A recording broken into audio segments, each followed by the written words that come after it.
مگرمچھ دیکھیں، یعنی دنیا میں چند مضبوط ترین اور طاقتور ترین جانوروں میں سے ایک جانور ہے۔ آپ کو پتہ ہے اس کا جو بچہ پیدا ہوتا ہے وہ چھپکلی سے بھی چھوٹا ہوتا ہے، اتنا سا ہوتا ہے مگرمچھ کا بچہ، اور وہ پیدا ہوتا ہی اب وہ کس طرح اپنی حفاظت کر سکتا ہے؟ اس کو تو مچھلیاں کھا جائیں، بڑے مگرمچھ ویسے ہی نکل جائیں اتنے سے بچے کو، لیکن وہ پیدا ہوتے ہی آپ نیشنل جغرافک پہ، ڈسکوری چینل کے اوپر، اینیمل پلانٹ پہ دیکھیں، اس کی اللہ نے دماغ میں کوئی ایسی چیز فٹ کر دی ہے کہ وہ انڈے سے جیسے ہی نکلتا ہے وہ پانی کی طرف بھاگتا ہے اپنی سیفٹی کے لیے۔ کئی پہنچنے میں کامیاب ہو جاتے ہیں، کئی راستے میں ہی ان کو چیلے اور کوے اٹھا لیتے ہیں، کیونکہ وہ ریتلی جگہ پہ وہ انڈا دیتا ہے نا مگرمچھ کی جو فیمیل ہے، اور اس میں سے جب وہ نکلتا ہے تو وہ پھر پانی کی طرف جاتا ہے۔ اس دوران راستے میں کئی ایک شکار ہو جاتے ہیں، بندر شکار کر لیتے ہیں، بعض کو چیلیں اٹھا لیتی ہیں، اور کئی بہت کم ہوتے ہیں جو پانی تک پہنچنے میں کامیاب ہوتے ہیں۔ وہ جو ہو جاتے ہیں ان میں سے بھی کئی ایک جو ہے وہ کھا لیتے ہیں دوسرے جانور، اور کوئی ایک آدھ بچتا ہے، ورنہ تو مگرمچھ ہی مگرمچھ ہوں ہر طرف۔ اسی طریقے سے سانپ کے بچے، وہ سانپ ہی سانپ ہر طرف ہوں۔ اللہ تعالیٰ نے یعنی ایک دوسرے کی خوراک کا ذریعہ ان کو بنایا ہے، اور کہاں سے پھر اللہ تعالیٰ ان کو کہاں تک پہنچاتا ہے۔ تو کئی مراحل سے اللہ تعالیٰ گزارتا ہے انسان کو بھی۔ الم تروا کیف خلق اللہ سبع سماوات طباقا، کیا تم نے نہیں دیکھا کہ اللہ تعالیٰ نے ساتوں آسمان کو کس طریقے سے تہ بر تہ بنایا ہے؟ یہ دیکھنے سے مراد فزیکلی دیکھنا نہیں ہے، ظاہر ہے کہ ہمیں تو وہ نظر نہیں آ رہا، ہمیں تو پہلا آسمان بھی نظر نہیں آتا، یہ ہم جو دیکھ بھی رہے ہوتے ہیں اوپر، آپ کو یہ اوزون لیئر نظر آ رہی ہوتی ہے بلو کلر کی، یہ آسمان نہیں ہے۔ اس لیئر سے اگر آپ اوپر چلے جائیں تو آپ کو اوپر کالی چیز ہی نظر آئے گی، یہ آسمان کا کلر تو بلو نہیں ہے، یہ تو اس لیئر کا ہے۔ تو یہ دیکھنے سے مراد یہ ہے کہ اس نیچر کو آبزرو کرو، جو کچھ بھی تمہاری بساط کے اندر تمہیں نظر آ رہا ہے، یہ سب کی سب چیزیں اللہ تعالیٰ نے پیدا کی۔ وَجَعَلَ الْقَمَرَ فِيهِنَّ، اور اللہ نے ایک چاند ان میں رکھ دیا نورا، روشنی کے طور پہ۔ وَجَعَلَ الشَّمْسَ سِرَاجًا، آپ اگر چاند پہ چلے جائیں تو آپ کو زمین بھی اسی طریقے سے چاند کی طرح نظر آئے گی، جس طرح ہم یہاں سے چاند کو دیکھ رہے ہیں، صرف یہ ہے کہ سائز تھوڑا بڑا نظر آئے گا اس کا، ادروائز وہاں پہ بھی آپ کو ریفلیکٹڈ لائٹ ہی نظر آ رہی ہوگی، خود روشن نہیں۔ اسی وجہ سے آپ دیکھیں چاند، جب 14ویں کا چاند بھی ہو آپ آسانی سے اسے دیکھ سکتے ہیں، سورج کو نہیں آپ دیکھ سکتے، وہ خود سے روشن ہے۔ تو اللہ تعالیٰ نے یہ سورج اور چاند کو رکھ دیا، اور ظاہر انسانیت کا تعلق تو اسی کے ساتھ ہی ہے، انسانیت پوری کی پوری انہی کے ساتھ، انہی چیزوں کی فیکٹری ہے، سورج اور چاند کی۔ باقی جتنے سیارے ہیں یا کائنات کی جو تفصیلات ہیں وہ ڈائریکٹلی ہمارے ساتھ ریلیٹڈ نہیں ہیں، اسی لیے صرف انہی چیزوں کا ذکر کیا جاتا ہے جس کو عوام الناس آبزرو کرتی ہے۔ واللہ انبتکم من الارض نباتا، اور اللہ نے تمہیں زمین سے عجب طرح سے اگایا۔ اللہ کہہ رہا ہے ہم نے تمہیں زمین سے اگایا ہے، جس طرح یعنی بیج سے درخت زمین سے نکلتا ہے۔ کیوں؟ کیونکہ انسان کی کریشن کا جو مادہ ہے وہ جس خوراک سے تیار ہوا ہے وہ زمین سے آئی ہے، اور اس کے بعد انسان کو زندہ رہنے کے لیے جو کچھ چاہیے وہ زمین سے آ رہا ہے۔ آج دنیا سے دودھ ختم ہو جائے نا، انسانیت نہیں پل بڑھ کے جوان ہو سکتی، صرف دودھ ختم ہو جائے تو یہ بھینسیں جو دودھ دے رہی ہیں یہ بھی زمین سے آ رہا ہے۔ کیوں؟ بھینس جو چارہ کھا رہی ہے وہ کہاں سے آ رہا ہے؟ زمین سے۔ چارہ نہیں کھائے گی تو دودھ کہاں سے آئے گا؟ تو الٹیمیٹلی اس کائنات کے اندر جو یہ میریکل پلانٹ ہے زمین، اس کے اوپر جتنی بھی زندگی ہے اس زندگی کا دار و مدار اس زمین کے اوپر ہے، اور زمین کے اندر اوپر جو زندگی ہے اس کا دار و مدار سورج کے اوپر۔ سورج نہ ہو تو زمین پہ کوئی بھی خوراک نہیں پروان چڑھ سکتی، نہ موسم بدل سکتے ہیں، نہ بارشیں ہوں گی، نہ ہوائیں چلیں گی۔ اللہ تعالیٰ نے سورج کو ذریعہ بنا دیا۔ تو اگر اس وقت سب سے بڑا کوئی مشکل کشا ہے نا مخلوقات میں سے تو وہ سورج ہے۔ جن بزرگوں کو آپ مشکل کشا سمجھتے ہیں نا، ان کا مشکل کشا بھی سورج ہے، کیونکہ سورج نہ ہوتا تو وہ کھا پی نہ سکتے، زندہ ہی نہ رہ سکتے۔ لیکن کبھی ہمیں یہ خیال آیا کہ ہم سورج کو پکاریں مدد کے لیے کہ المدد یا سورج، میری مدد فرمائیے۔ حالانکہ آپ اس کو نہ بھی کہتے تب بھی وہ آپ کی مدد کر رہا ہے، کیونکہ اللہ تعالیٰ نے اسے آپ کے کام میں لگا دیا نا، آپ کی خدمت میں لگا دیا اللہ نے۔ وہی اللہ ہے جس نے تمہیں زمین سے عجیب طریقے سے اگا لیا، ثم یعیدکم، پھر تمہیں اسی زمین میں لوٹا دے گا، فیہا، اس میں، ویخرجکم اخراجا، اور پھر دوبارہ اسی زمین سے باہر نکال، اسی سے پیدا ہوئے، اسی کی خوراک سے پل بڑھ کر جوان ہوئے، اسی زمین میں لوٹا دیے گئے، اور قیامت والے دن اسی زمین سے تمہیں دوبارہ سے زندہ کیا۔ زمین میں انسان لوٹتا ہے سر۔ کسی شخص کو اگر ایئر کریش میں بھی موت آئی ہے نا، اس کے اجزاء بھی الٹیمیٹلی زمین میں ہی گئے ہیں۔ کوئی شخص سمندر میں غرق ہو گیا ہے، اس کے اعضاء بھی الٹیمیٹلی زمین میں ہی گئے۔ سمندر میں اگر کوئی مچھلی بھی کسی کو کھا لے تو مچھلی کو بھی موت آنی ہے۔ جب مچھلی کو موت آئے گی وہ بھی الٹیمیٹلی زمین میں ہی ختم ہوگی۔ باہر کوئی شخص جو ہے وہ روڈ ایکسیڈنٹ میں مرتا ہے، اس کو دفنا دیا جاتا ہے، وہ بھی زمین میں جاتا ہے۔ کوئی عام حالت میں مرتا ہے، اس کو کوئی آگ میں جلا دیتا ہے، اس کے بھی ذرات الٹیمیٹلی زمین میں چلے جاتے ہیں۔ ہر چیز زمین کے اندر چلی جاتی ہے۔ واللہ جعل لکم الارض بساطا، اور اللہ ہی اس زمین کو تمہارے لیے فرش کی طرح اللہ نے ہی بچھا دیا ہے، لتسکلوا منہا سبلا فجاجا، تاکہ تم اس کے کھلے راستوں میں چلو۔ اب یہ ساری کی ساری گفتگو یعنی نوح علیہ السلام کی وہ دعوت و تبلیغ، کس طریقے سے انہوں نے لوگوں کو اللہ کی طرف بلایا، اس کا ذکر چل رہا ہے۔ قال نوح رب انہم عصونی، نوح علیہ السلام نے کہا ہے میرے رب انہوں نے میری نافرمانی کی ہے، واتبعوا من لم یزدہ مالہ وولدہ الا خسارا، اور یہ پیروی کرتے رہے ہیں ان کی کہ جن کو ان کی مال اور اولاد نے خسارے کے سوا کچھ نہ دیا۔ یعنی اس قوم کے بڑے بڑے سردار جن کو اپنے مال پر اور اولاد پر ناز تھا، انہوں نے آخرت کا خسارہ کمایا، اور میری قوم بھی انہی سرداروں کی پیروکار ہوئی کہ جن کے مال اور اولاد کی وجہ سے وہ تباہ و برباد ہوئے، کہ اللہ نے ان کو نعمتیں دی تھی، بجائے اللہ کے شکر گزار بننے کے نافرمان بن کے۔ وَمَكَرُوا مَكْرًا كُبَّارًا، اور انہوں نے بڑے بڑے مکر و فریب کیے۔ وَقَالُوا لَا تَذَرُنَّ آلِهَتَكُمْ، اور وہ بڑے بڑے جو سردار تھے وہ کہنے لگے پیغمبر کے مقابلے پہ، نوح علیہ السلام کے مقابلے پہ، کہ لا تذرن آلہتکم، دیکھو تم اپنے معبودوں کو نہ چھوڑنا، ولا تذرن ودا ولا سواعا ولا یغوث ویعوق ونسرا، اور جو تمہارے بڑے بڑے آلہہ ہیں نا جن کو تم نے خدا بنایا ہوا ہے، کون کون سے؟ ود اور سواع اور یغوث اور یعوق اور نصر، یہ 5 ان کے بڑے بڑے خدا انہوں نے گھڑے ہوئے تھے۔ اس کے کانٹیکسٹ میں صحیح بخاری میں انہی آیات کے کانٹیکسٹ میں صحیح سند کے ساتھ ابن عباس کا قول ہے کہ یہ 5 اللہ کے نیک بندے تھے جن کی تصویریں قوم نوح نے ان سے پہلے ان کے آباء و اجداد نے احترام کے طور پہ پہلے اپنے گھروں میں دکانوں میں لٹکانی شروع کی کہ یہ بڑے اللہ کے نیک بندے ہیں اور ان کی وجہ سے ہمیں بھی عبادت کا شوق اور جذبہ پیدا ہوگا۔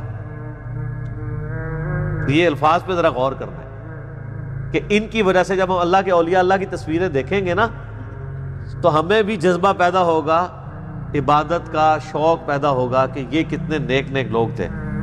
پھر وقت گزرتا گیا تو انہوں نے بت بھی تراشنے شروع کیے، اور پھر جب مزید وقت گزرا تو انہی کو سجدہ بھی کرنا شروع کر دیا۔ یہ پوری حدیث صحیح بخاری میں یہ سورہ نوح کی یہ آیت نمبر 23 کے کانٹیکسٹ میں ابن عباس کی موقوفاً روایت موجود ہے۔ اور نام ذرا دیکھیں کیا ہے، ود، سواع اور یغوث، یہ تو ایک تو ابھی تک چل رہا ہے، یہ غوث یہی ہے، یغوث جس کو مشکل کشا غوث کہتا ہے نا، غوث نہ ہو تو زمین قائم نہیں رہ سکتی۔ تو یہ غوث دیکھیں کب سے ہے، کب سے چل رہا ہے، یہ نام یعنی کامن ہے۔ تو یہ 5 انہوں نے بت بنائے ہوئے تھے اور وہ الٹیمیٹلی ایک اللہ کے نیک بندے تھے۔ اب ذرا اسی کا ریپلیکا اس امت میں آپ دیکھیں کہ یہاں پہ بھی لوگوں سے جب پوچھا جاتا ہے یہ مزارات آپ کیوں بناتے ہیں، وہ کہتے ہیں کہ ہم ادھر کوئی بزرگوں سے مانگنے تو نہیں جا رہے ہوتے، یہ بازار اس لیے بنے ہوتے ہیں تاکہ لوگ ادھر جائیں، حاضری دیں، ان کو جذبہ پیدا ہو کہ اللہ کا جو نیک بندہ ہوتا ہے وہ اس کو مرنے کے بعد بھی دنیا یاد کرتی ہے، تو اس طرح ہمیں بھی عبادت کا جذبہ پیدا ہوگا۔ یہ سیم وہی چیز، لیکن پریکٹیکلی اس وقت کیا ہو رہا ہے؟ وہاں پہ شرکی ہو رہا ہے، ان سے ڈائریکٹلی مانگ رہے ہیں لوگ جا کے۔ وہ کہتے ہیں نہیں جاہل مانگتے ہیں، سر پڑھے لکھے بھی مانگتے ہیں۔ آپ پڑھا لکھا ذرا بتائیں نا، کون سا پڑھا لکھا آپ کا عالم دین ہے جو ان کے مانگنے کو شرک کہتا ہو، جو یہ پورے کا پورا سسٹم لے کے چل رہے ہیں؟ الٹیمیٹلی وہی کچھ شروع ہو گیا۔ اسی لیے بخاری اور مسلم دونوں میں حدیث ہے، میں نے اس پہ ایک ڈیٹیل لیکچر دیا ہے، مسئلہ نمبر 27 مزارات، گنبد خضرا، مسجد نبوی، اس کے اوپر۔ اس میں نے بخاری اور مسلم سے یہ حدیث بتائی تھی کہ نبی علیہ السلام کی وفات کے دن تھے، تو نبی علیہ السلام کی 2 بیویاں ام سلمہ اور ام حبیبہ آپس میں گفتگو کر رہی تھی کہ جب ہم حبشہ گئے تھے ہم نے ماریہ نام کا ایک گرجا وہاں پہ دیکھا تھا، تو وہاں پہ کچھ تصویریں بھی لٹکی ہوئی تھی۔ تو نبی علیہ السلام اپنے آخری دنوں میں تھے، بیماری کی حالت میں آپ نے یعنی یہ باتیں جب اپنی بیویوں کی سنی تو اما عائشہ کہتی ہیں نبی علیہ السلام فرمایا یہی تو ان میں خرابی تھی کہ ان میں سے جب کوئی نیک آدمی مر جاتا تھا تو اس کی قبر پہ اس کی تصویریں لٹکا دیتے تھے، پھر قبر پہ سجدے شروع کر دیتے تھے۔ یہ لوگ قیامت والے دن سب سے بدترین مخلوق بنا کے اٹھائے جائیں گے۔ یہ حدیث بخاری اور مسلم دونوں میں، میرے ریسرچ پیپر رسول اللہ کی آخری وصیتیں صلی اللہ علیہ وآلہ وسلم، اس میں میں نے ڈالی ہوئی ہے۔ پھر اسی طریقے سے صحیح مسلم میں ایک حدیث ہے کہ نبی علیہ السلام نے اپنی وفات سے 5 دن پہلے صحابہ اکرام کہتے ہیں ہم سے فرمایا تھا کہ دیکھنا اگلی امتوں میں سے جب کوئی نیک شخص یا ان کا پیغمبر فوت ہو جاتا تھا وہ اس کی قبر پہ سجدے شروع کر دیتے تھے، میں تمہیں منع کرتا ہوں کہ میرے ساتھ ایسا نہ کریں۔ پھر بخاری اور مسلم دونوں میں حدیث ہے، سیدہ عائشہ کہتی ہیں کہ نبی علیہ السلام اپنی وفات کے دنوں میں بار بار اپنے چہرے انور سے چادر کو ہٹاتے تھے تکلیف کی شدت کی وجہ سے، اور پھر فرماتے تھے لعن اللہ یہود والنصارى، اللہ کی لعنت ہو یہودیوں اور نصرانیوں پر، اتخذوا قبور انبیائہم مساجدا، انہوں نے اپنے نبیوں کی قبروں کو سجدہ گاہ بنا لیا تھا۔ اور سیدہ عائشہ کہتی ہیں کہ نبی علیہ السلام اصل میں ہمیں ڈرا رہے تھے کہ میرے ساتھ یہ نہیں کرنا۔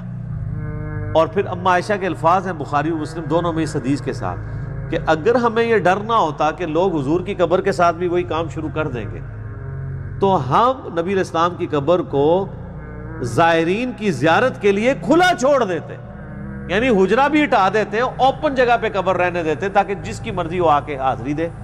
یہ اس لیے نہیں ہم نے کیا کہ لوگ یہ سجدے شروع نہ کر دیں کیونکہ آپ ہمیں ڈرا رہے تھے۔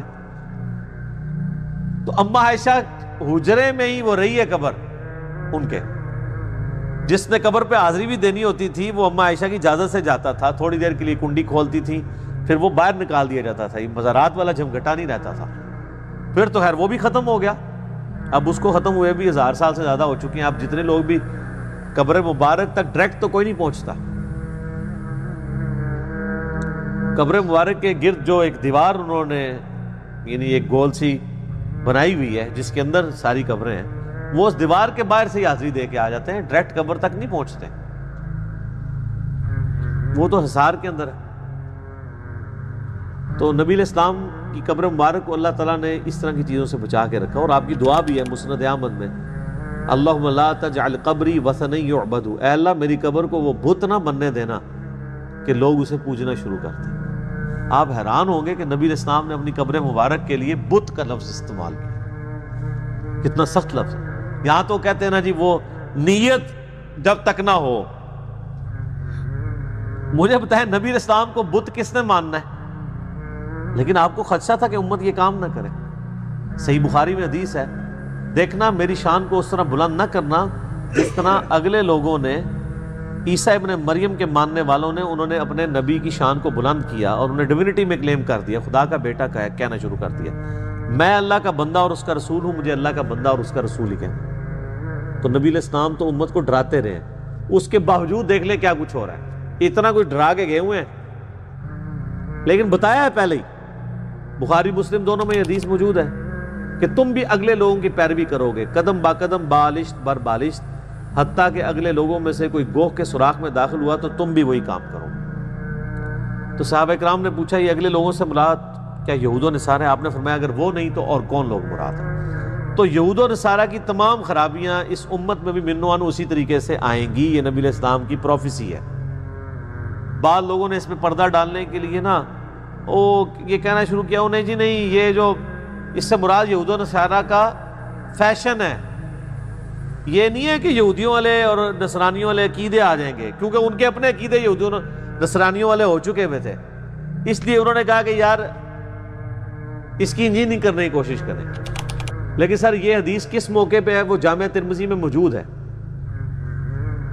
غزوہ حنین کے موقع پر جو کفار عرب کے خلاف آخری جنگ ہوئی ہے نا، فتح مکہ کے بھی 4-5 مہینے کے بعد، وہ غزوہ حنین ہوئی ہے قبیلہ حوازن کے خلاف۔ بس اس جنگ کے بعد پھر پورے عرب نے نبی علیہ السلام کو ایز اے پاور تسلیم کر لیا تھا۔ تو غزوہ حنین کے موقع پر نبی علیہ السلام جب اپنے اصحاب کے ساتھ جا رہے تھے تو راستے میں ایک درخت آیا جسے ذات انواد کہا جاتا تھا، جس پہ مشرکین جنگ میں فتح کے لیے برکت حاصل کرنے کے لیے اپنی تلوار تھوڑی دیر کے لیے لٹکاتے تھے یا ٹچ کرتے تھے، پھر آگے چلے جاتے تھے۔ تو کچھ اصحاب نے عرض کی اے اللہ کے رسول صلی اللہ علیہ وآلہ وسلم آپ بھی ہمارے لیے کوئی ایک درخت مقرر کر دیں برکت کے لیے۔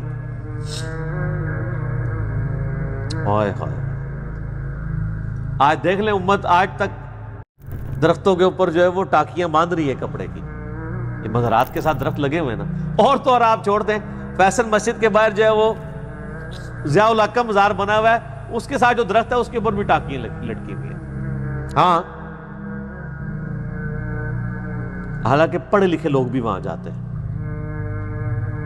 اور وہاں پہ وہ منتیں مرادیں پوری کر رہے ہیں، حالانکہ ضیاء الحق اپنی ساری خرابیوں کے باوجود توحید کے والے سے اس کا عقیدہ ٹھیک تھا، یہ والی خرابیاں ایز اے پرسن اس میں موجود نہیں تھی، مزارات والی اور یہ مردوں کو پکارنا اور یہ ساری چیزیں، اس سے وہ محفوظ تھا۔ لیکن اس کے مزار کے ساتھ کیا ہو رہا ہے؟ تو جب صحابہ کرام نے عرض کی آپ بھی ہمارے لیے کر دیں، تو آپ علیہ السلام نے کہا اللہ اکبر، سبحان اللہ، سبحان اللہ، اللہ پاک ہے۔ اس میں محذوف تھا عما یشرکون، جو کچھ شرکیہ چیزیں تم اس کی طرف منسوب کر رہے۔ آج تو تم نے وہی بات کر دی جو موسیٰ علیہ السلام کے ماننے والوں نے کی تھی۔ پھر آپ علیہ السلام نے سورۃ الاعراف کی آیت نمبر 138 تلاوت کی وہاں پہ کہ جب قوم موسیٰ علیہ السلام کے ساتھ ایک جگہ سے گزری جہاں پہ کچھ لوگ بتوں پر اعتکاف کیے ہوئے تھے، تو انہوں نے کہا کہ اے موسیٰ ہمارے لیے بھی کوئی بت مقرر کر دیں ہمارے رب کا کہ ہم اس پر دھیان کر کے اعتکاف کریں۔ تو حضرت موسیٰ علیہ السلام نے کہا جاہل قوم، میں اللہ کی پناہ میں آتا ہوں اس جاہل قوم کے اگینسٹ۔ آپ دیکھیں پیغمبر موجود ہے، توحید راسخ ہے، پھر بھی وہ پیغمبر کو کہہ رہے ہیں ایک بت ہمیں بنا دے، یعنی دل کاری آنا ہے نا۔ وہ اکثر لوگ کہتے ہیں نا جناب ہم محرم میں یا میلاد میں جب اوٹ پٹانگ کام کر رہے ہوتے ہیں نا، تھوڑا بہت ساڈا بھی دل کرتا ہی ہے۔ یہ میں آپ کو ایگزامپل پیش کر رہا ہوں، یہ آپ کا کوئی قصور نہیں ہے، پیغمبر کے ساتھیوں کا بھی دل کرتا تھا کہ تھوڑا بہت ہم یہ بھی کام ہم بھی کر لیں۔ ان کاموں میں مزے ہی بڑے ہیں نا، ظواہر ہے نا، لیکن یہی تو آزمائش ہے۔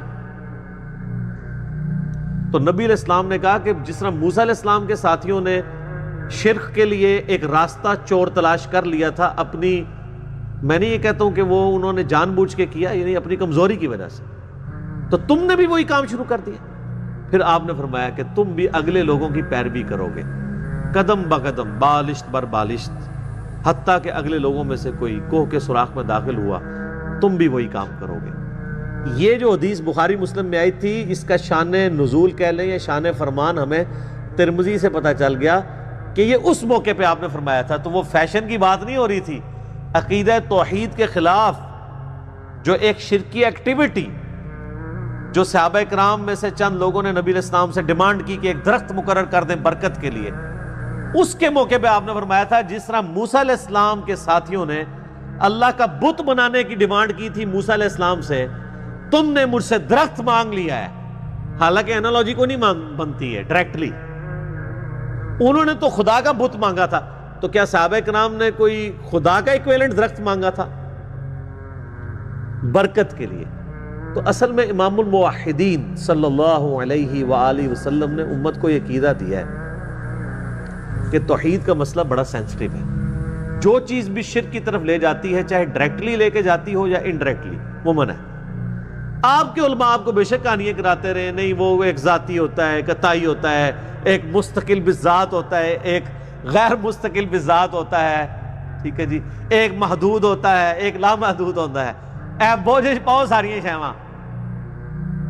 نبی علیہ السلام نے صرف ایک درخت مقرر کرنے کو کہہ دیا کہ یہ بت مقرر کروا رہے ہو تم مجھ سے. کس کو کہا؟ صحابہ کرام کو. آپ نے اتنی احتیاط کی, اور اللہ کا شکر ہے کہ یہ فرامین اور قرآن پاک محفوظ ہے, تبھی پوری امت گمراہ نہیں ہوئی. ادروائز یہ امت بھی اسی ٹریک کے اوپر 100% چل پڑتی جس طرح اگلے لوگ تھے.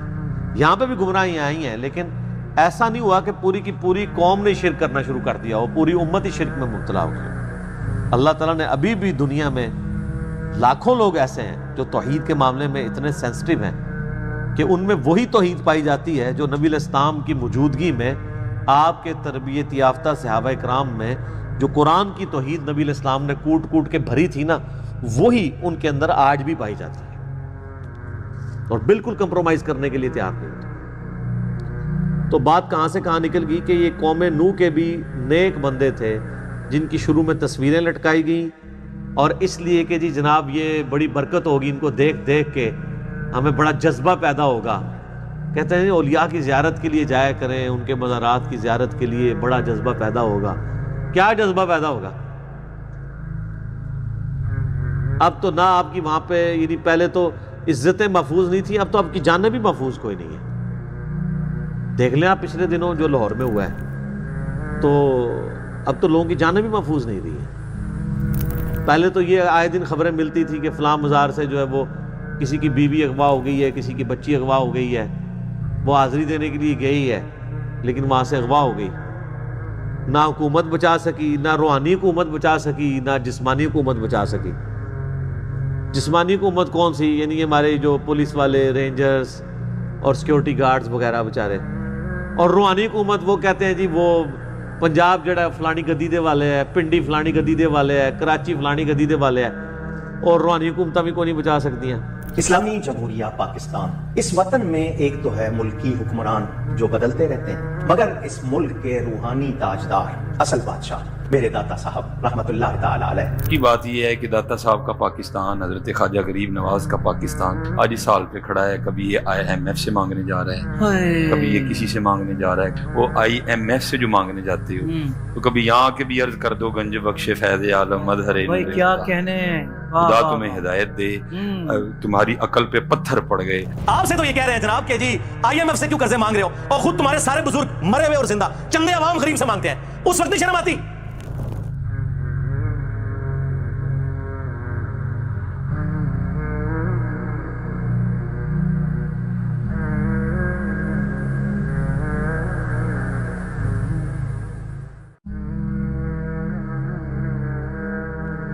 عام بندے بیمار ہوتے ہیں, ان کو درباروں میں لے کے جاتے ہو, اور درباروں میں بیٹھے ہوئے بیمار ہوتے ہیں تو انہیں آغا خان اور شفا انٹرنیشنل لے کے جاتے ہو. اس وقت لے جایا کرو نا وہاں پہ, اور کہا کرو گنج بخش فیض عالم مظہر نور خدا. اور لوگوں کی نہ عزتیں محفوظ ہیں اور نہ پہ وہاں پہ لوگوں کی جان اور مال محفوظ ہے. میرے خیال ہے اب بھی اگر کسی کو سمجھ نہ آئے تو اس کو اپنی عقل کا علاج کروانا چاہیے. اچھا وہ آپ کو پتہ ہے نا, کچھ سال پہلے وہ 11 ستمبر کے دن کعبہ شریف میں کرین گری تھی, اور کچھ وہاں پہ حاجی جو ہیں وہ یا عمرہ کرنے والے زائرین وہ شہید ہو گئے تھے. تو وہ مزارات پہ بم پھٹنے والی جو پارٹی ہے نا, وہ بڑی خوش ہوئی تھی اس دن. ہاں بہت خوش ہوئی تھی, لیکن وہ اپنی خوشی کا ڈائریکٹ اظہار تو نہیں کر سکتے. ہاں جی, کلپ ان کے آئے, ان کی پھر فیس بک پہ پوسٹیں آئیں کہ ہاں جی جو ہمیں کہتے تھے کہ یہ جو بزرگان دین ہیں یہ قبروں کی حفاظت نہیں کرتے ہیں, تو تمہارے خدا نے کدھر کعبے کی حفاظت کر لی ہے. ہاں یہ باقاعدہ علماء کے ویڈیو کلپس موجود ہیں. اچھا، اس سے ایک بات تو پتہ چل گئی کہ انہوں نے مان لیا کہ خدا ہمارا ہے اور بابے ان کے ہیں. سر مہربانی. میں یہ پوچھتا ہوں کہ آپ 2-4 سال پیچھے چلے جائیں، مسجد الحرام کے اندر ہی طواف کر رہے تھے، سارے کے سارے مسلمان تھے، اللہ کی عبادت کر رہے تھے، کرین اوپر سے آئی، گر گئی، کئی مسلمان اس کے اندر شہید ہوئے، ساری دنیا نے دیکھا. وہاں پر اللہ کہاں چلا گیا تھا؟ جب جیسے یہ کہتا ہے نا کہ داتا صاحب اپنے مزار پر بم بلاسٹ کرنے والے کو نہیں پکڑ سکے، داتا صاحب کدھر چلے گئے؟ تو میں اس سے یہ سوال کرتا ہوں کہ اس وقت اللہ کہاں تھا جب کرین گری، اتنے مسلمان شہید ہو گئے؟ ہم پہلے ہی کہتے ہیں وہ خدا آپ کا نہیں ہے. ویسے پیدا کرنے میں تو آپ کا کریٹر ہے، وہ تو ہندو سکھ عیسائی سب کا ہی خدا ہے، وہ ان معنوں میں تو سب کا خدا ہے، وہ شیطان کا بھی رب ہے. لیکن آن کرنے کے اعتبار سے آپ اس کو اس طریقے سے آن کرنے کے لیے تیار نہیں جس طرح ہم آن کرتے ہیں. تو لوگ اکثر پوچھتے رہتے ہیں جی اس کا کوئی جواب دیں، جواب دیں. جواب کیا دینا میرے بھائی؟ اللہ تعالیٰ کا تو کہیں دعویٰ ہی نہیں ہے کہ کوئی بسم اللہ پڑھ کے ساکٹ میں 2 انگلیاں دے دے تو اسے کرنٹ نہیں لگے گی. اللہ کا کہیں یہ دعویٰ ہی نہیں ہے کہ خانہ کعبے کی میں حفاظت کروں گا. کس آیت اور حدیث میں لکھا ہے کہ کعبے کی حفاظت کی جائے گی؟ ایک ابرا کے لشکر سے حفاظت ہوئی، وہ تاریخ انسانی میں ایک ہی واقعہ ہے، نہ اس سے پہلے ہوا ہے نہ اس کے بعد. اور وہ اس لیے کہ اس سال کو اللہ نے یادگار بنانا تھا، اس سال نبی علیہ السلام کی پیدائش ہونی تھی. تو ایک غیر معمولی معجزہ کیا گیا. اس کے بعد کیا یزید کے دور کے اندر خانہ کعبے کے اوپر چڑھائی نہیں ہوئی ہے جس میں کعبے کی دیوار بھی جل گئی؟ صحیح مسلم میں آتا ہے غلاف کعبہ جل گیا. اس کے بعد عبد الملک بن مروان کے دور میں حجاج ابن یوسف نے چڑھائی کی، پھر دوبارہ اس نے چڑھائی جب کی، پہلے مروان کے دور میں کی، پھر عبد الملک بن مروان کے دور میں، جس میں عبداللہ ابن زبیر کو شہید کر دیا گیا. ان کی لاش جو ہے وہ کتنے دن کے لیے ٹانگ دی گئی کعبے کے دروازے کے اوپر. وہ میرا آپ یوٹیوب پہ کلپ دیکھ لینا حجاج ابن یوسف کے اوپر. آپ یوٹیوب پہ حجاج ابن یوسف میرا نام لکھیں تو کلپ سامنے آ جائے گا. پوری ڈیٹیل میں نے صحیح مسلم شریف سے بتائی ہے.